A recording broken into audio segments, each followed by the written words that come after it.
Este programa é uma produção independente e todo o conteúdo é de responsabilidade de seus idealizadores.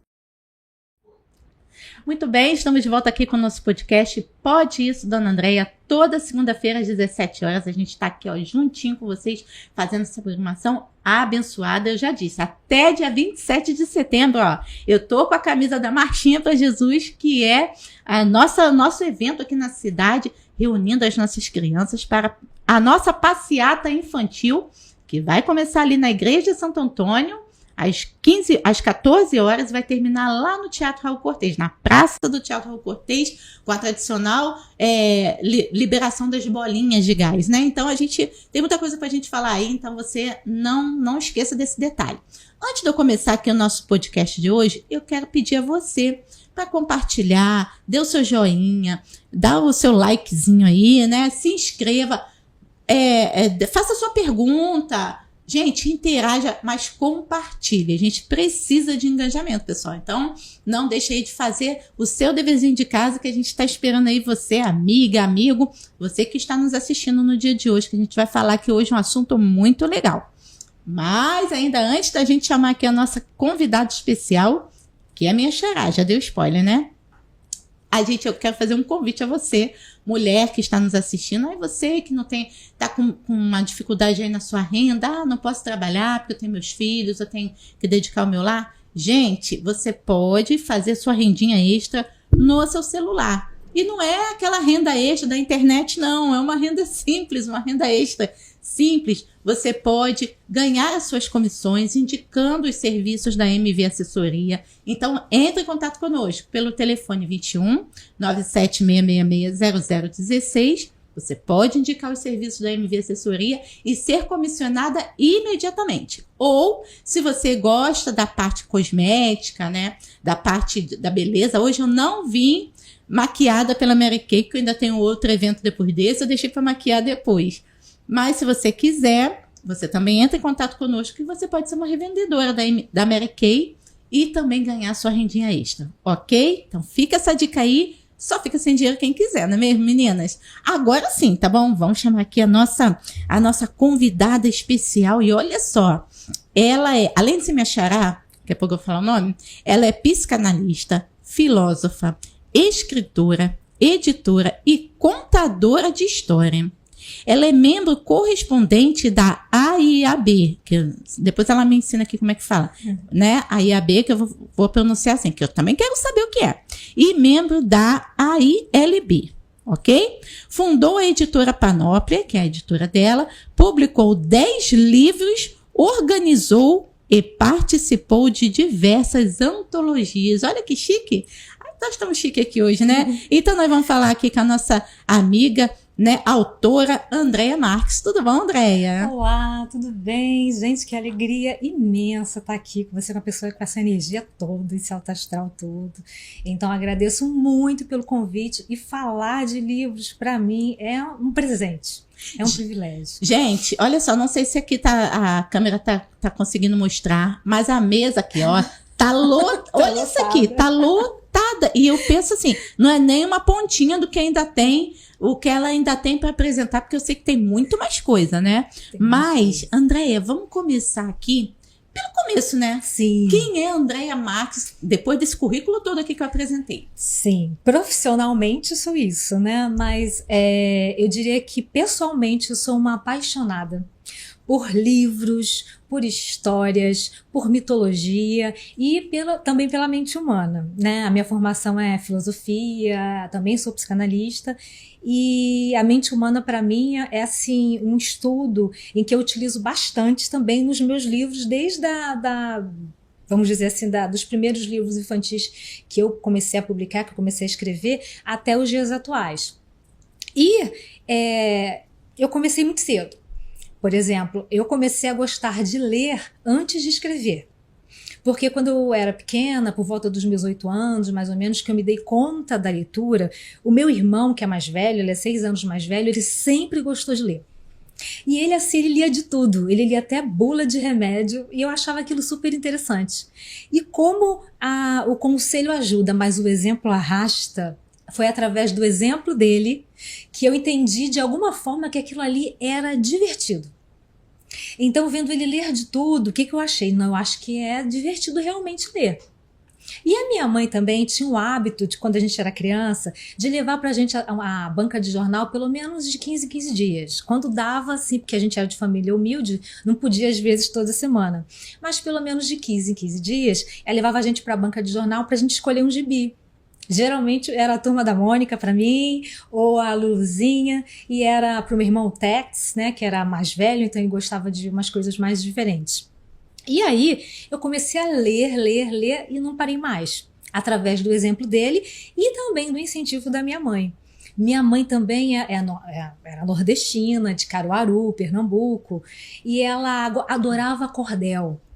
Então ela cantava cordel todos os dias praticamente. Eu tenho uma lembrança muito forte de eu criança. Uma lembrança cultural, né? Nossa, eu criança, ouvindo ela na cozinha enquanto eu fazia o dever de casa ou qualquer outra coisa.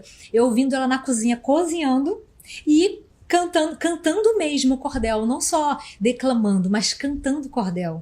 E aquilo para mim era uma coisa tão rica que eu achava assim que era quase algo religioso.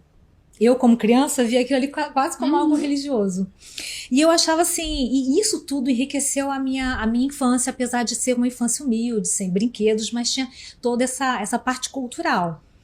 E aí, você vê como é que o incentivo da escola é importante. Foi na quinta série, antiga quinta série, entregando a idade, foi na antiga quinta série, numa atividade extracurricular, que uma professora de comunicação e expressão, professora Lígia na época, ela passou uma atividade que a gente tinha que escrever um livro e produzir o livro todo. Tipo, a gente precisava escrever um livro, encadernar aquele livro e mostrar para a professora como um trabalho ali de que você fez um livro. E eu me lembro que eu falei assim, gente, então eu posso escrever esses livros que eu leio? Eu posso então ser escritora, isso com 10 anos de idade. Aí eu me lembro que eu fiz na época as aventuras de Papai Noel fora de época, né, porque era meio de ano, né, eu escrevi uma aventura do Papai Noel, que era muito diferente, eu fiz as ilustrações, quer dizer, os desenhos, né, bem infantis, tudo isso em folhinhas de caderno, eu destaquei as folhas, grampeei, fiz uma capa com desenho e entreguei para ela. E olha, o que ela disse para mim foi uma coisa muito simples, mas que mudou a minha vida. Ela disse para mim o seguinte: você leva jeito para coisa. Olha. Isso é muito simples, gente, mas para uma criança ouvir isso é uma coisa marcante pro resto da vida. E aí eu não parei mais de escrever.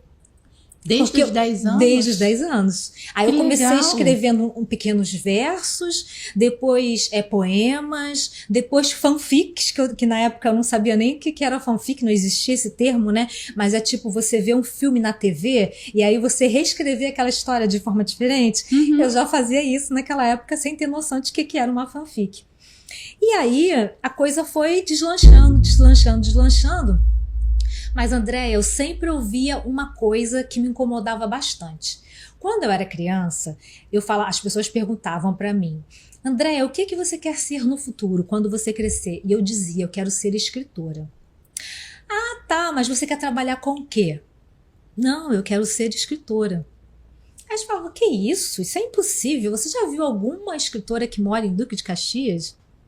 Ou alguma escritora que mora na Baixada Fluminense? Interessante isso, né? A gente só vê escritores que moram na Zona Sul.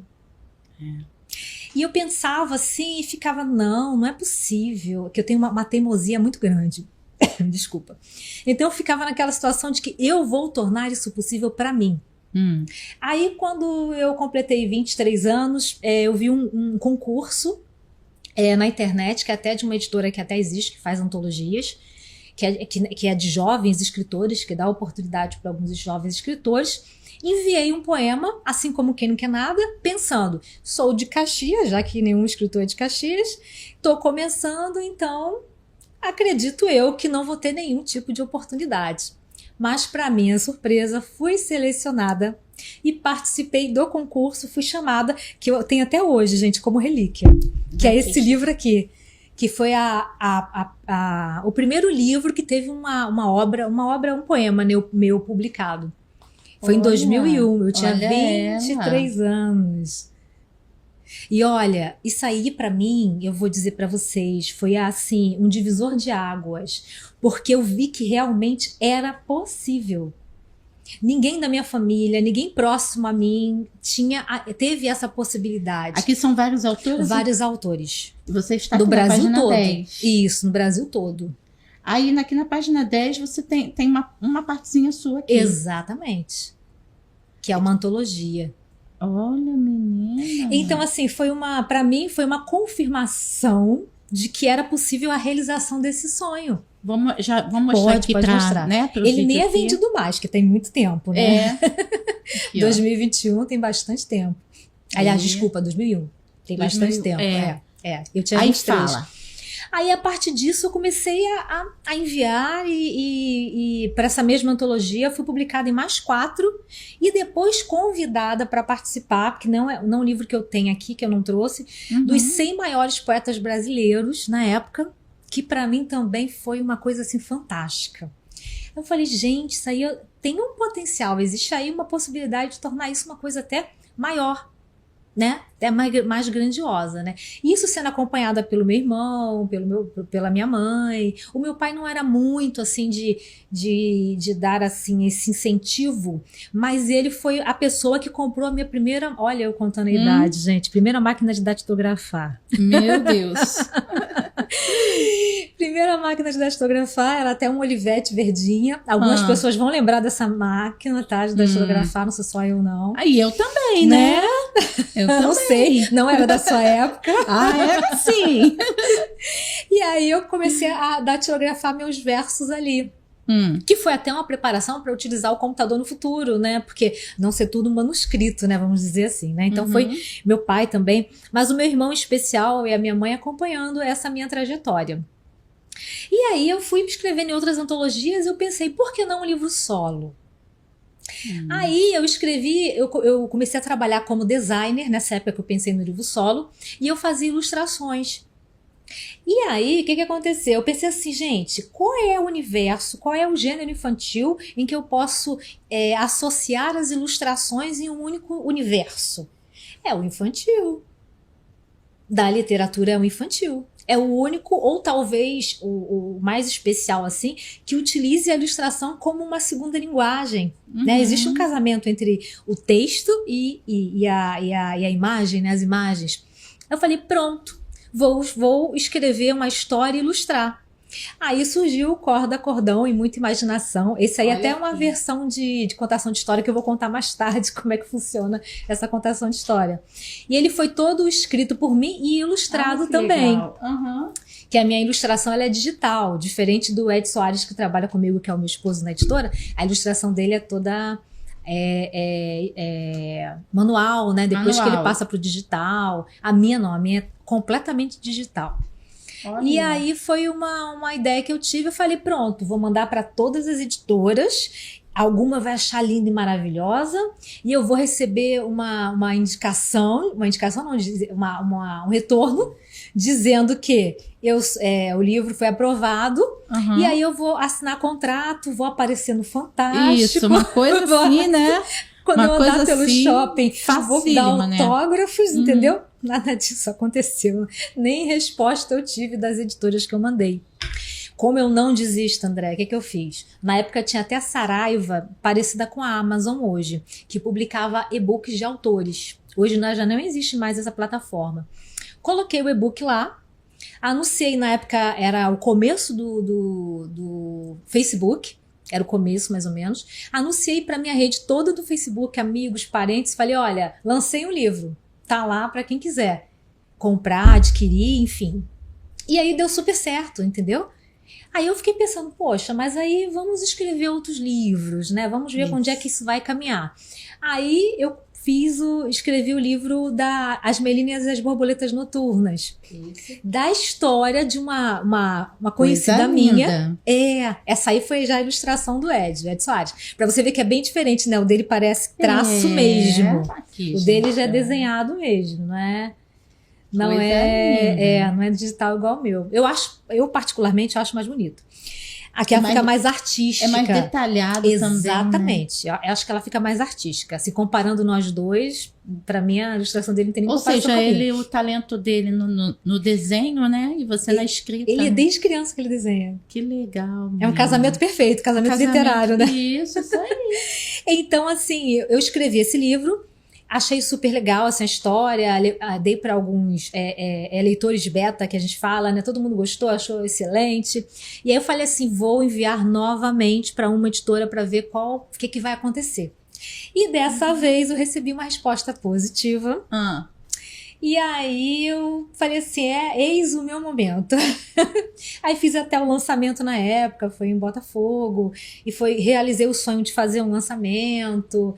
E aí foi uma coisa assim para mim que foi inestimável. Não consigo dizer nem para você o que eu senti no momento do lançamento, porque foi uma realização não só de um sonho, mas foi assim, ultrapassar um desafio, alcançar uma meta que muitas pessoas diziam que eu não seria capaz. Então foi algo assim de muita importância na minha vida. Foi uma conquista mesmo. Uma assim. conquista. E assim... E de superação, tipo assim, superação total. Quem não tá... Não é pra quem não tá acreditando, é pra você. Exatamente. Que está disposta a vencer esse obstáculo, né? Exatamente. Que é o resumo do que tá aqui, é uma resposta. Exatamente. Né? Até para aqueles que não se sentem capazes de chegar em algum lugar e você mesma transmite isso através da escrita.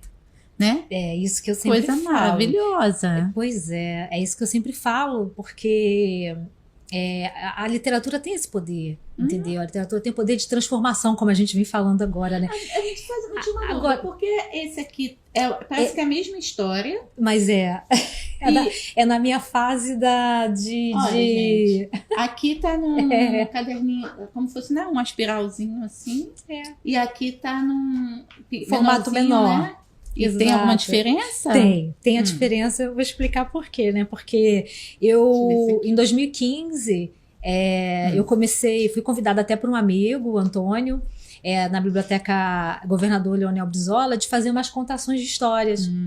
Então a gente fazia muitas contações de história. E eu percebi que esse formato menor era mais difícil para fazer a contação. Por quê? A minha contação, ela não é artística. Eu não coloco fantasias, não tem nada, eu faço a leitura dramática. Então, para mostrar o livro com formato menor para criança era mais difícil. Sim. E esse formato maior, que foi até o Ed que me ajudou a fazer, ele já é muito mais fácil para mostrar, entendeu? Então foi aí que surgiu, tem até dois, né? Tem da Velha Pisadeira, que eu vou explicar. Berenice, Velha Pisadeira, e tem outra até que eu não trouxe, que é a do Corpo Seco também. E deixa eu explicar pra você a história Olha, desculpa, você pode me cortar, porque eu sou muito fala. Não, que a gente faz parte. Falo bastante. Essas Andréias falam demais. Não, e se a gente fala o que a gente gosta, né, são 10 horas falando. E aí eu tive a ideia de que eu gosto muito do conteúdo de terror. Filmes de terror, enfim, quadrinhos de terror, né? Mas não são todos, alguns especificamente. E eu queria escrever o terror infantil, que é aquele terror bem leve, aquela coisa bem sutil. Aí eu falei assim, como é que eu posso fazer isso? Aí minha mente foi para mitologia brasileira, para as fábulas brasileiras. E eu falei assim, eu posso fazer recontar as nossas fábulas, né, para criança de uma forma divertida, né, lúdica, que os meus livros, pelo menos assim, a grande maioria dos livros infantis, eu acho que todos, eles são todos em poema. A minha linguagem para contar para criança é em poesia, porque até na hora de contar a história existe uma musicalidade, né, na poesia, fica divertido. Eles ficam falando às crianças, nossa, rima! Nossa, combina, uma palavra brinca com a outra. Então é bem mais divertido para contar para criança. E aí eu fui fazer uma pesquisa dos mitos brasileiros e eu descobri que a maioria dos mitos que eram que a gente vê na escola, mula sem cabeça, boitatá, lobisomem, todo mundo já conhecia.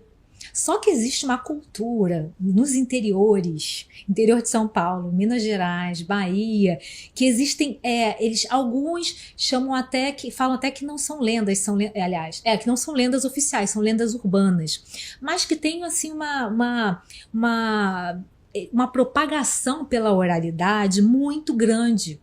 E eu falei, por que não falar desses personagens que a gente não estuda na escola, para enriquecer ainda mais a cultura das nossas crianças? Aí foi que surgiu a Velha Pisadeira. Algumas pessoas devem conhecer mais a Velha Pisadeira. Ela é do interior de Minas Gerais. Então, a Velha Pisadeira existe, entre aspas, na história do interior. Do interior de Minas Gerais. Como uma lenda urbana, né? E algumas pessoas podem até conhecer um pouco mais, porque existiu uma entrevista na grande rede de TV, num programa bem famoso, em que ele falou da paralisia do sono. E a Velha Pisadeira, ela é ligada à paralisia do sono. Tá. Então, mas as histórias que eu falo sobre lendas é assim, a criança se depara com um mito ali, que deveria provocar o medo, mas na verdade, através do olhar infantil dela, ela consegue transformar, tá até rindo, né? A menina penteando o cabelo da velha. Exatamente, ela consegue transformar aquela situação e lidar de uma forma infantil com tudo aquilo. Aí veio a Velha Pisadeira, veio também o Corpo Seco, que algumas pessoas também podem até conhecer, que é interior de São Paulo, que é o único zumbi de verdade brasileiro.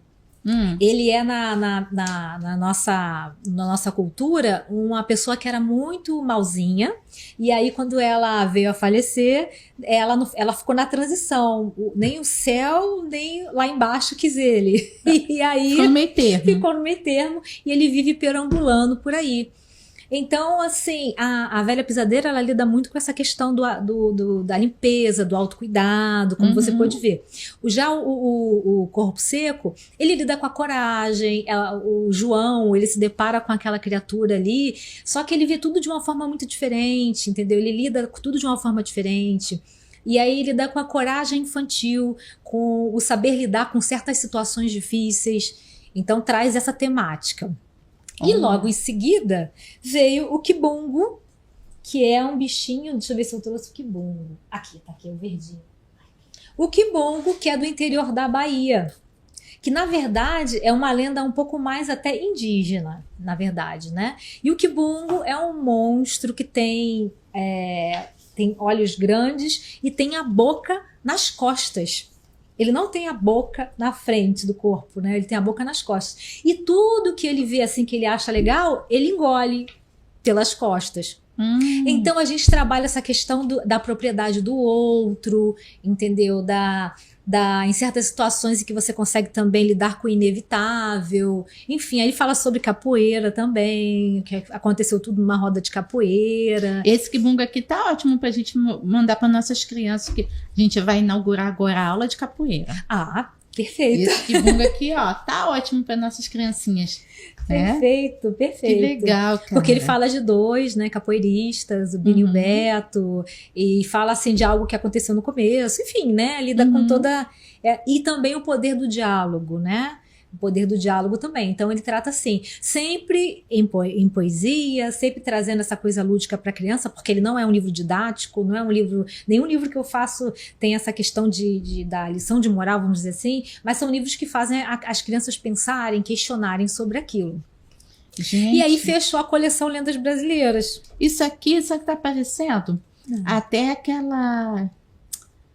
Você já deve ter lido muito na infância, daquela editora Vagalume. Amava, li, porque tá como... li muito. Tá parecendo assim, não, vamos dizer assim, cada um com seus estilos. Sim. Mas assim, o que é, por exemplo, esse aqui que eu peguei agora, o Kibungo, vamos dizer essa parte mais do terrorzinho, vamos dizer. Isso. Né? A velha pisadeira, Corpo Seco, me lembra muito as literaturas que eu lia quando criança, A Ilha Perdida. Sim. Né? Coisa que leva a gente a um lúdico, assim, leva a gente ao imaginário, né? Mas que também traz uma mensagem dentro desse universo. Porque é importante. Ingênuo, né? Um Exatamente. Universo inocente, né? De uma fantasia, de uma imaginação que toda criança tem que ter. Porque até acredito que as crianças tenham perdido muito isso por conta da internet, do celular. Elas estão perdendo o poder de criatividade. Então, quando, naquela época, que deve ser a mesma que a sua, Sim. que nós não tínhamos o celular, No meu caso, os meus celulares eram os livros. Nossa, total. Né? Então, é O Menino do Dedo Verde. Ai, foi meu livro de né? infância. Todos eles. A Ilha Perdida, enfim. Todos esses livros que compuseram na minha infância eram livros de imaginação. Eu dormia imaginando aquilo, sonhando com aquilo. Então, Sim. assim, parece que eu tô vendo isso aqui, eu tô lembrando da época Essa aqui, época. né? E isso acho que é o que você tá tentando resgatar ou trazer de volta, nessa inocência, nessa pureza. Menina, isso aqui é muito bom. Agora você tocou num ponto importante, né? Quando a gente lê na infância, a gente não esquece dos livros que a gente leu. Você vê a importância da leitura. Sim. Você falou do Menino do Dedo Verde, foi um livro que eu ganhei na infância. Uhum. E eu li tanto ele que ele tá lá todo quase desfeito de tanto que eu li. E ele era grossão. E eu li várias vezes também ele, o mesmo livro. Eu amava o Tisto, amo até hoje o Tisto. Enfim, o Maurício Drummond, eu vi até outros livros dele, mas ele é francês, né? Mas é muito interessante. E li também, meu irmão me deu também, quando eu tinha mais ou menos uns 10 anos, a coleção inteira do Sítio do Pica-Pau Amarelo do Monteiro Lobato. Também. 17 livros. Isso. Você também teve acesso? Tive. A minha mãe me deu. Maravilhoso. Ai, gente. É um presente, não é? Depois eu doei, né? Eu não... Porque, na verdade, assim, eu tinha praticamente uma biblioteca dentro de casa. Mas com essa coisa de se muda pra lá e pra cá, Sim. eu optei por doar isso pra fazer a alegria de alguma criança. Né? Então, eu já cresci, eu tenho tudo isso, assim, essas memórias todas guardadas dentro de mim. Vou ter que ler algo de adulto. Então, essa riqueza eu vou deixar em algum lugar. Eu deixei numa biblioteca como doação, né? Sim, como doação. De uma amiga minha que estava fazendo brinquedoteca. Aí eu deixei lá para ela. E assim, essa do Monteiro Lobato também, eu tinha a coleção toda que minha mãe... O Daniel Azulay, ele ia nas escolas, né? Sim, Daniel Azulay. Menina, não entrega essa idade, não. A gente então, tudo velha.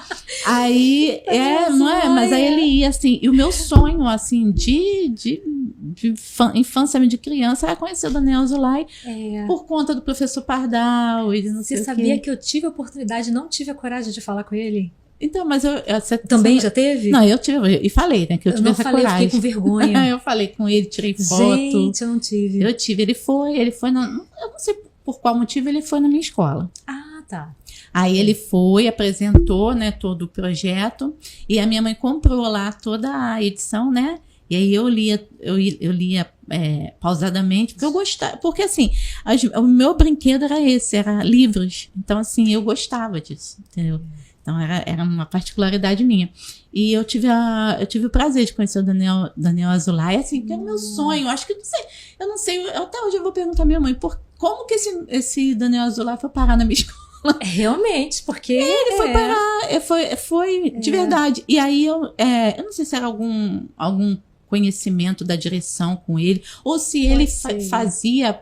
Eu acho que ele fazia alguma apresentação nas escolas. Pode eu acho ser. que tinha um lance desse, que eu não me recordo mais, mas ele levava tudo. Como se fosse um cenário. Aquele cenário que a gente via. Sim. Era aquele cenário. Então, assim, eu penso que hoje em dia as nossas crianças perderam muito com essa imaginação. Porque hoje... Por exemplo, para mim é muito fácil criar coisas, mas eu acho que é fácil criar, não é porque eu sou demais, não, é porque eu tive alguma história lá atrás, né? E isso em algum momento ativa a minha mente de tal forma que não é difícil para mim criar coisas. Por isso hoje eu sou projetista, eu crio projetos para o município, para o estado, para o país. Não é difícil para mim, mas eu entendo também que eu tive lá atrás um histórico disso, envolvendo, porque para você que está assistindo isso aqui, parece, né, Kibungo, né, parece algo assim inocente, né? Sim. É bonitinho, é verdinho, mas assim, para a criança, só de abrir a capa assim, né, e ver uma capa verde com a palavra Kibungo, aqui você já imagina um monte de coisa aqui. É um universo para ela. Né? Aqui uma floresta, sei lá, é um jardim, o que tem atrás dessas folhas, aí a criança vai virando. Então, assim, é muito melhor do que a pessoa ficar o tempo todo na internet. Nossa. Ou na televisão. E para mim, essa editora é um resgate. Eu acho, assim, pelo que eu entendo, estou entendendo um pouquinho, que tá falando muito do universo que eu amo, que é o universo infantil, e é um resgate, assim, é um resgate da inocência, né? O resgate do lúdico, né? Eu acho isso muito legal. E assim, e como que você foi chegar até a editora? Aí... Porque você já vem assim, Exato. desde criança, 10 anos, sonhando, lendo e tal, e já escrevendo, né, as suas histórias, do jeitinho que você imaginava, não se sentindo capaz, mas você mesmo vencendo seus próprios desafios desde muito novinha. Exatamente. Mas como que isso tudo, além de se transformar em livros, se transformou na fábrica dos livros, que é uma que eu posso considerar que seja a editora. Como é que foi todo esse processo? Nossa, ó, depois da coleção das lendas brasileiras, eu ainda publiquei ainda mais 3 ou 4 livros, né? Que é da Amelina de Colorir. Aí veio um livro para dormir, que é a Ber daqui, Ber dali, que é para contar ovelhas. Depois veio a Berenice, que aí já tem um toque bem mais filosófico, que já 2 adultos choraram na minha frente depois que viram essa história, porque ele tem um conceito de liberdade muito implícito ali, do você amar e prender, quando na verdade você tem amar, ensinar e soltar, né? O que a gente faz muito é querer exclusivamente aquilo pra gente, prender sem que a pessoa, enfim, tenha uma vida dela, e fala muito sobre isso.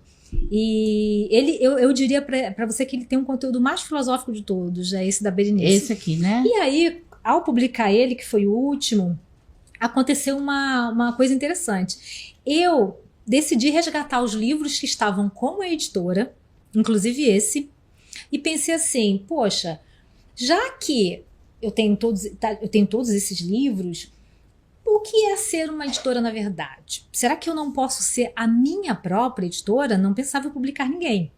Mas a pessoa já chega... Gente, vamos parar aqui.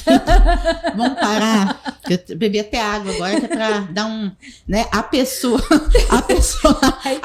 cria isso aqui tudo aqui. Olha lá, estão te dando boa tarde ali. Boa ó. tarde. A Mary tá te dando boa tarde. Boa tarde, Mary. Aqui, a pessoa cria isso aqui, tudo tá na mesa, mais alguma coisa que vocês nem viram ainda, né? Tá aqui, ó, tudo na mesa. Aí ela chega num ponto da vida dela que ela diz assim, já que eu criei isso, por que não eu ter a minha própria... Assim, Sim. pá, do nada. Eu estava. Pode isso, dona Andréia? Aqui pode. Dona Andréia hoje, pode isso, dona Andréia? Pode. Editora. Então, fala aí pra gente como é que você chegou nessa humildade toda aqui de hoje, que tô ficando aqui passada com isso tudo. Pois é. Aí eu tive esse estalo, falei, vamos fazer o seguinte, vou rescindir todos os contratos com a editora antiga, Meu Deus. com a editora atual, na época, né? Uhum. Rescindi tudo, abri um MEI, uma coisa bem simples mesmo. Sim. Aí escolhi até, o nome da editora já foi esse mesmo, já foi Panóplia, o Ed fez identidade visual, a gente criou site, tudo direitinho, mas tudo com MEI. E falei, vou publicar somente os meus livros. É uma casa da Andréia. Olha só. Que aí eu vou ter todos os direitos, aquela questão toda, né? Que algumas editoras, a gente é flexível para um monte de coisa. Na editora Panóplia, depois eu falo até sobre isso. Mas a maioria das editoras não é flexível, no sentido de que você tem o direito autoral do livro, ela tem um direito de venda, né? O autor sempre tem um direito autoral. Mas aí você não pode fazer, por exemplo, uma camiseta. Você não pode fazer uma peça de teatro. Entendeu? Porque a editora, ela precisa receber a parte dela. A gente já é bastante flexível em relação a isso. Como eu já senti essa dificuldade comigo mesma, a gente deixa livre para que a pessoa possa fazer a propaganda dela da forma que ela quiser. Então eu senti dificuldade nessa editora e foi um dos motivos que eu decidi sair. E aí sim, eu como a minha própria editora, eu tenho condições de ficar. Aí fiquei 2018 toda assim, só com os meus livros. Aí uma amiga minha, que é até autora nossa agora, Fabiana Esteves, falou assim, Andréia, pelo amor de Deus, publica meu livro. Eu falei, Fabiana, não sei nem se eu tenho estrutura, não sei se eu consigo. Ela falou assim, faz o teste. Eu falei, vou fazer um teste com você, porque você é minha amiga. Se der errado, a gente racha ela junto. Foi o piloto. Foi. Aí o que aconteceu? O Ed fez até a ilustração dela, aí a gente publicou, aí marketplace, tudo direitinho, casou tudo perfeitamente. Eu falei, gente. Aí já parti para uma possibilidade de negócio. Exatamente. Né? Antes que você via era só uma oportunidade de você publicar suas obras e até de viver pelas suas próprias obras, mas só suas, né? Exatamente. Agora você viu Gente, então, o negócio ainda ficou mais chique do que era, né? A pessoa, além de fazer isso tudo, ainda tem a sua editora, agora ela tá também dividindo, compartilhando esse... Que legal, cara, que legal. Agora, é sempre com muito medo, tá? As pessoas Sim. falam assim, a pessoa tá ali, você vê a trajetória dela, mas você pensa assim, ela é um caminho fácil. Não, gente, não é um caminho linear. É de altos e baixos o tempo inteiro. Tem dias que a gente consegue, tem dia que a gente não consegue. Tem dia que o problema é maior do que a gente pode aguentar. No outro dia a gente divide aquele mesmo problema em pedacinhos para conseguir resolver aquele problema. Então, assim, é com muita dificuldade e é com medo que a gente vai mesmo. Isso. Então, assim, aí eu já entrei em contato com outra autora perguntando se a gente podia fazer um teste também, que até a Amanda Meirelles, né, que ela tá conosco até hoje, ela aceitou. Aí foi outro que deu super certo. Aí eu falei, pronto, aí eu vou começar já a convidar autores para serem publicados. Aí coloquei um post na internet, rede social, e aí veio uma autora atrás do outro. E o mais interessante é que a maioria dos nossos autores são professoras, engraçado isso, porque a Fabiana foi a primeira. Então foram chamando ela várias puxando outras. Aí hoje tem professoras, psicólogas, pedagogas, tem psicopedagogas, tem enfim, tem todo tipo de profissão, entendeu? Mas a maioria ainda é o professor. Tanto o homem quanto a mulher. Engraçado isso. E sempre os nossos livros trazem algum tipo de propósito, assim, eu acho isso muito bacana. A gente atrai muito autor, assim, de inclusão. Tem, por exemplo, a Raquel, que trabalha com crianças surdas. Sempre assim, sempre trazendo essa coisa da inclusão. Eu acho isso uma coincidência muito interessante. Eu acho uma coisa muito interessante. E a gente passou depois, eu tive uma ideia, assim, do nada também, como eu tinha participado de antologias, eu participei até de uma editora, que ela foi considerada a maior editora publicada em língua portuguesa até hoje. Eu fiz parte dessa antologia. E essa antologia aqui, ela me acendeu a possibilidade de fazer antologias na minha editora, com outros autores, só que diferente. Por exemplo, para você participar de uma antologia como essa, não essa aqui exatamente, mas como essa, é em torno de 200, 300 reais, no mínimo 100 reais. Eu queria uma proposta que democratizasse mais isso. Como eu tive essa experiência de participar de uma antologia, me deixou super feliz e motivada a continuar, eu queria dar essa possibilidade para autores novos. Legal. Então, aí eu falei assim, vou estipular uma taxa de 20 reais. Cada autor manda o seu texto. Ele é publicado, tem direito... é esse aqui? Não, tem direito ao e-book, esse foi o primeiro, Amor e Esperança. Deixa eu ver. Tem direito ao e-book gratuito e se ele desejar, não é obrigatório, ele pode adquirir o livro físico, se ele desejar. Então, assim, foi um formato que deu super certo, 80, 90 autores por cada edição. Caramba, e você foi uma taxa... 20 reais. Só para cobrir mesmo o valor ali as despesas aqui do material. Diagramação, né? Enfim. E olha, o que tem... Andréia, você não tem noção o que tem de histórias maravilhosas. São 245 autores, né? Essa aí é. Porque teve até mais. Essa aqui, Sentimentos Escritos, foi a que teve mais na editora. A gente finalizou uma agora, que é a Farol das Letras, que vai ser publicada dia 30. Coloca a foto da pessoa aqui. Foto, biografia. Olha que legal, menina. Teve muita gente dizendo que foi a primeira publicação, pessoas emocionadas. E assim, isso não tem preço. Para mim, que ama literatura, não tem preço. E aí essas pessoas, elas podem vender também podem, a sua obra. Assim, a obra que é delas, que está aqui. O direito autoral é sempre do autor. Quando ele envia um conto, uma crônica, um poema, enfim, o que acontece? Ele pode publicar, o poema é dele, pode publicar em outros livros, ter o seu próprio livro, enfim, tudo certinho. Mas assim, aí ele tem direito a baixar também o e-book gratuitamente. E esse e-book ele pode compartilhar, pode dividir, gente, foi eu que escrevi, leiam, pode baixar para ele e guardar, colocar no Kindle, tablet, enfim, é dele, a obra. Agora, sim. o que não é obrigatório, que eu deixei isso bem claro, é adquirir o livro físico. Se ele quiser, o livro físico está no marketplace da editora. Tá. Mas devido a essa condição, às vezes, da maioria das vezes, o autor não ter ter. condições, então Isso. por isso que a gente disponibiliza o PDF, que é o e-book. Que pra mim fazia, na época, eu queria toda a diferença. Eu Sim. comecei com o e-book. Ele também pode começar, que ele pode colocar no Hotmart, Sim, outras redes, né? Canais de venda, e fazer um recurso com isso, e depois fazer com esse próprio recurso fazer Exatamente.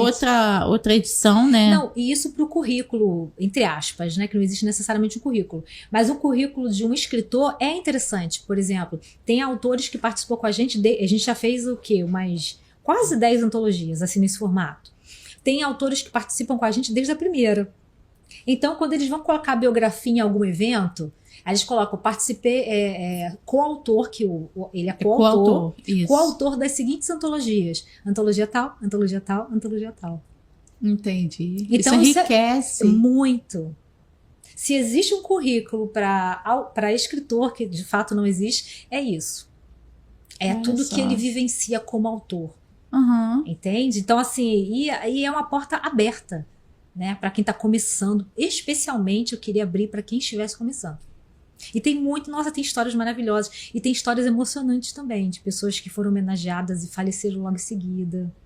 Olha. Autores que foi o último poema dele e ele faleceu. A última obra dele. A última obra, ele faleceu. Em seguida E faleceu. os parentes entram em contato. Aí falam, nossa, foi o último dele, obrigado. Ou então, só para falar mesmo que ele faleceu. E assim, tendo essa oportunidade, ele pode fazer os seus lançamentos. Sim. Né? É um caminho para começar. Sim.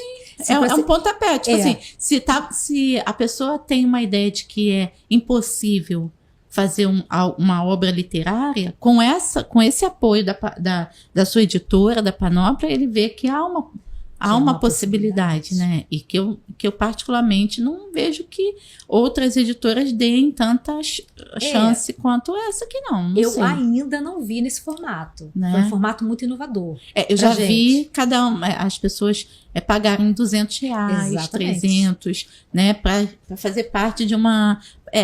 eu conheço, tenho amigas que fazem esse tipo de trabalho aqui, né? Uhum. Com várias mulheres. Aí cada mulher conta a sua história. Sim, é lindo. Né? Então, mas elas nunca vi elas falarem, dá R$20 e, né? E assim, não, é 200, é R$300. E obrigatório o exemplar também. Isso. Quando não cobra uma taxa muito grande, a gente não cobra taxa não, mas tem que adquirir 10 exemplares. Aí o exemplar é 30, 40. Isso Entende? aí. Então é uma forma assim que eu achei mais simples de democratizar tudo isso. E deu super certo até então, entendeu? Muitas pessoas estão gostando desse formato. E é interessante essa coisa de dar realmente acesso.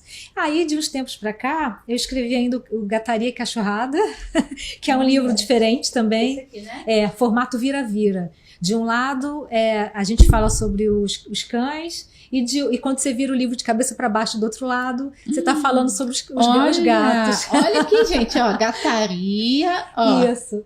E cachorrada. Cachorrada. E você escolhe qual o seu time, porque tem pessoas que gostam mais de cães, tem pessoas que gostam mais de gatos. Meu time é dos cachorrinhos. Então, e cada um está defendendo o seu. No meio do livro, ambos se encontram, tem um jogo para criança ou para adulto, enfim, né? E aí ele é orientado a virar o livro para observar a outra. Olha só, menina. Aí volta aqui, aí vai... E é um conteúdo divertido, tá? É um conteúdo para pura diversão mesmo. E quem é gateiro ou cachorreiro vai entender, assim, tudo que tá dito aí, porque é super engraçado.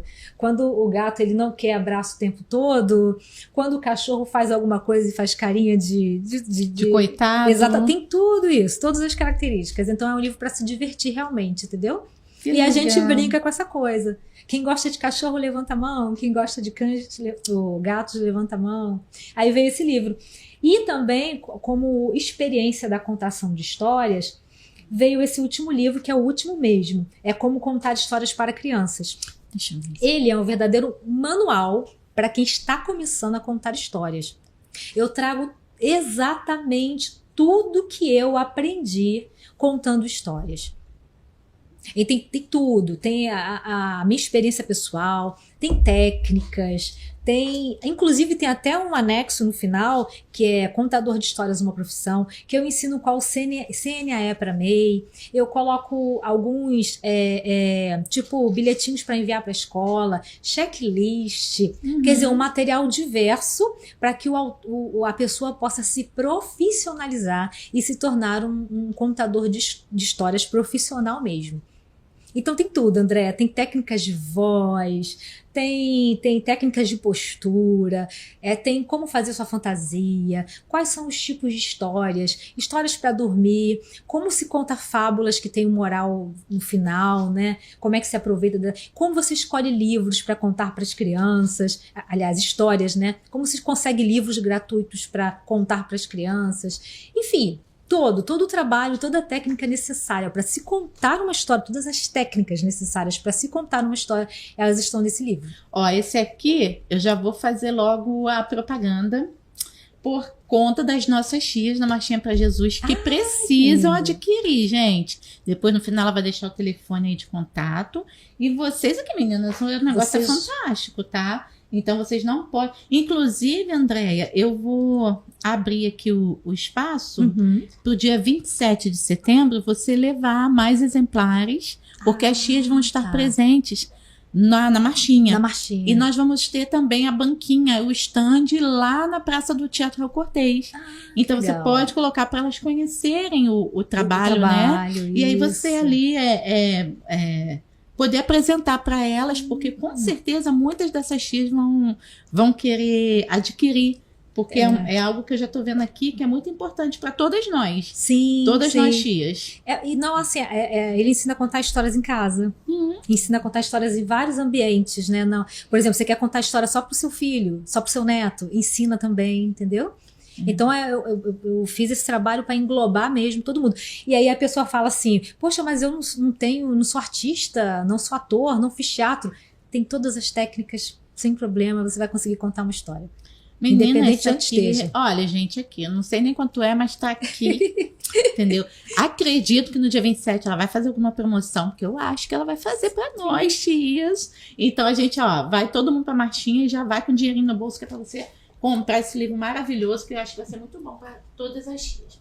Menina, fala pra gente, você já falou da editora, né? Já falou todo o processo. Fala pra gente, vê quantos minutinhos nós temos aqui. Tá, falta pouco.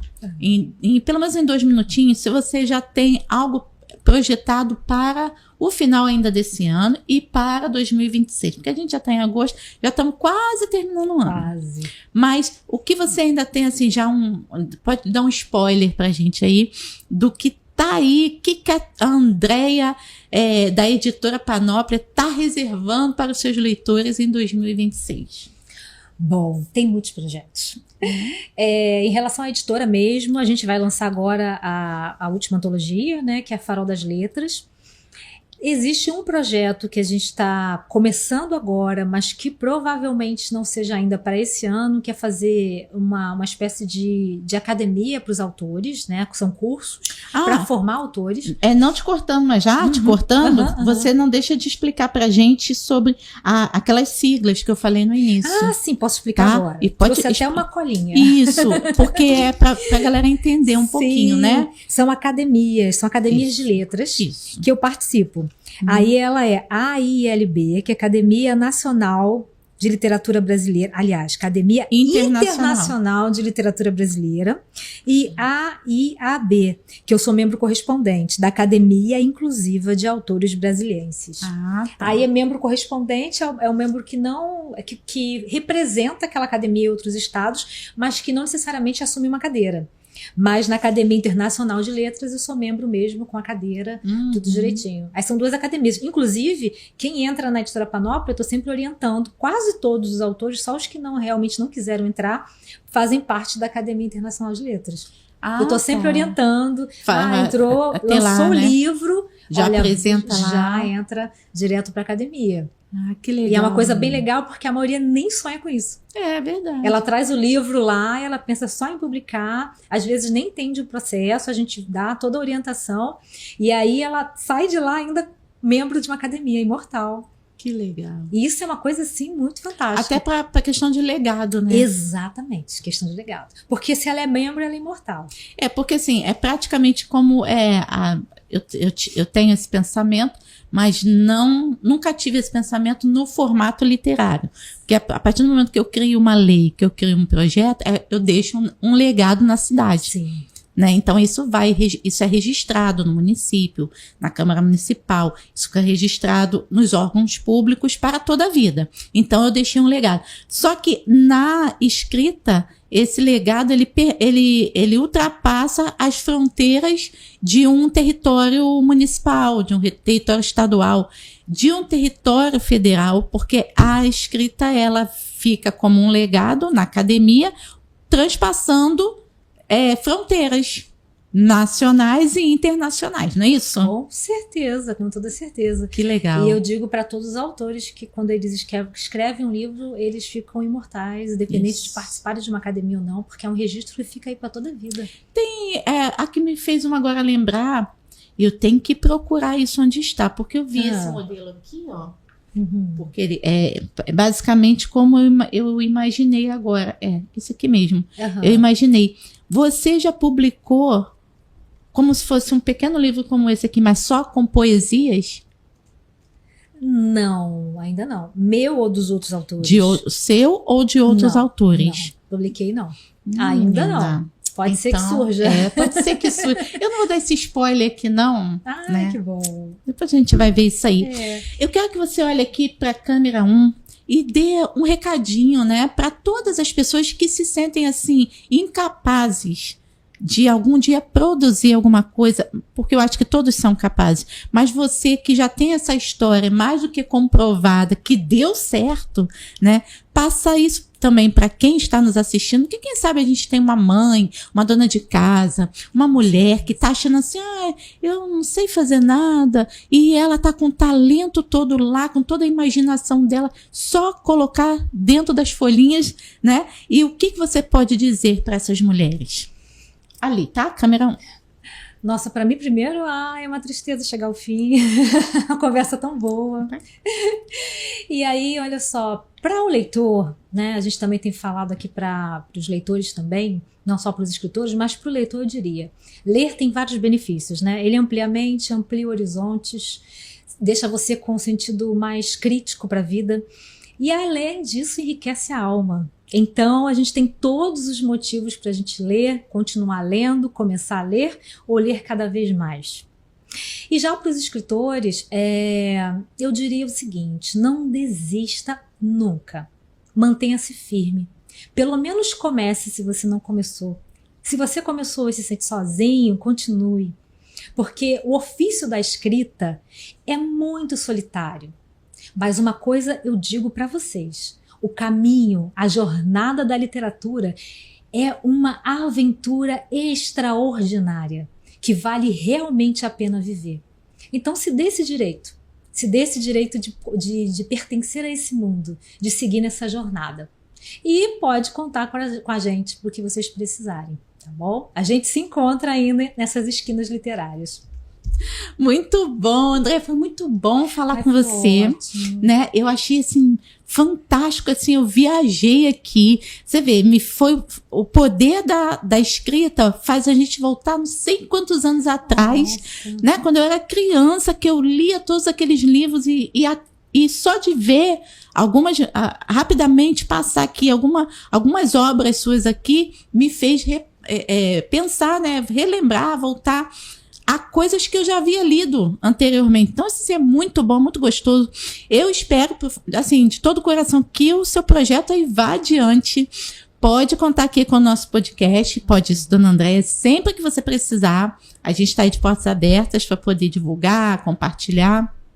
E também fazer as nossas parcerias aí, porque também é muito importante isso pra gente. Vamos ter um grande evento em novembro. Eu espero muito poder contar também com a sua editora lá, pra gente poder apresentar a expectativa é 2 milhões de pessoas que vão passar lá na Expo Cristã. Então a gente tem essa expectativa de apresentar o nosso trabalho lá também e contar com todas essas obras lindas também. Ai, gostei muito, tá? Maravilha, adorei. Você quer mandar um abraço pra alguém? Ai, gente, para todo mundo. Tem muitos amigos hoje assistindo a gente, né? E, enfim, para todo mundo mesmo que abraça a gente nessa jornada, para todos os meus autores e autoras maravilhosos, eu falo sempre que eles são um orgulho pra gente. Um abraço pro Ed, meu amor, que tá ali me esperando. O Ed, o Ed não é o Sombra do SBT, né? O Ed, ele existe, gente. É ele que fez todos esses desenhos aqui. O Ed é o esposo da nossa amiga aqui. Ele veio me apoiar hoje aqui também, ele sempre vai, né? Então, um abraço pra ele. Pra Karina também, que fez a interseção entre a gente, né? Karina Oliveira. Isso. Um abraço bem apertado pra você e pra toda a equipe aqui que recebeu a gente com muito carinho, gente. Muito obrigada a todos. É isso aí, pessoal. A gente está encerrando aqui mais um podcast, Pode Isso, Dona Andréia, hoje com a minha xará aqui, Andréia, e com todo esse trabalho aqui lindo. Se você quiser acompanhar a Editora Panóplia, eu vou pedir aqui antes de encerrar que você passe seu contato, tá? Que a gente não fez. Pode falar agora. Para Panóplia, o site tem tudo. É o www.panoplia, editora Panóplia, tudo juntinho.com.br. Agora, para entrar em contato comigo, é andreamarques.com.br, andreiamarques.com.br. Tem todas as informações, redes sociais, tudo. Isso aí, com uma diferença, pessoal, que ela tem I na Andréia e eu não tenho, tá bom? Gente, vamos terminar aqui o nosso podcast. Foi muito bom estar contigo, Andréia. Semana que vem vai ser mais uma entrevista muito legal aí, que eu vou deixar de surpresa, eu vou lançar aí nas nossas redes sociais. Nos acompanhe, dê o seu joinha, dê o seu like, compartilha, que nós precisamos do seu engajamento. E até semana que vem, se Deus quiser. Lembrando, estamos numa grande obra e nós não vamos parar, viu? Tchau, tchau. Você está assistindo a TV Metropolitana Rio, Canal 2.